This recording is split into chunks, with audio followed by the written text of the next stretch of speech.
Phone কৰেই বসে ঘষককে হাত সময় নিদিব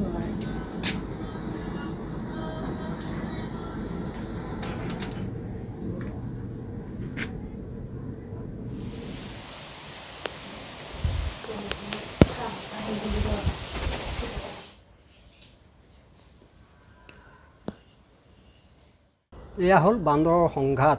কলিয়াবৰত বান্দৰে এনেকুৱা এটা সংঘাত সৃষ্টি কৰিছে, যিটোৰ কাৰণে কলিয়াবৰত দুখীয়া মানুহখিনিয়ে কোনো মানে ওপৰলৈ যাব পৰা নাই। খেতি বাতিটো কৰি খাব নোৱাৰে, শাক পাচলি কৰি খাবই নোৱাৰে। তাৰ উপৰি ঘৰত আনি বজাৰৰ পৰা আনি থোৱা বস্তুখিনি এইদৰে বেৰ ঘৰ ভাঙি ধ্বংস কৰে।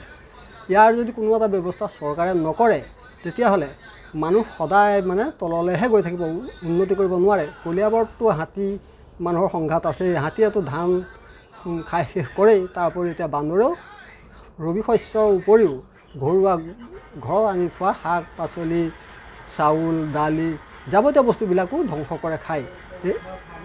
মানুহৰ মানে যিবিলাক আমাৰ নিচিনা দৰিদ্ৰ সেই মানুহখিনিৰ বেৰ ঘৰ ভাঙি ধ্বংস কৰে। আজি এয়া আমি ঘৰত নথকা অৱস্থাতেই এয়া মোৰ ঘৰ ভাঙি গোটেইখিনি বান্দৰে মানে ধ্বংস কৰি থৈ গ'ল।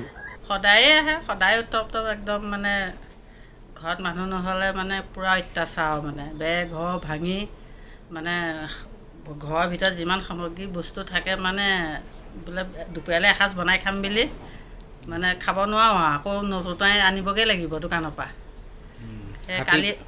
কালিয়ে এতিয়া আপোনাৰ মানে ধৰক এই য'ত ষ্টক কৰি থওঁ বস্তুখিনি মানে তেওঁলোকৰ ভয়ত, বান্দৰৰ ভয়ত এতিয়া কালি গোটেই নাই কমেও 70-80টামান বান্দৰ সোমাই বেৰ ভাঙি চাউল, দালি, শাক খাৰধি নাই কমেও 3-4 হাজাৰমান টকাৰ বস্তু মানে চাউলৰ পৰা আদি কৰি খাইছে। মানে হাতীৰ পিছত এতিয়া বান্দৰ মানে এতিয়া মানে হাতী মানুহৰ সংঘাতৰ পিছত এতিয়া বান্দৰ আৰু মানুহৰ সংঘাতৰহে বেছি হৈছে।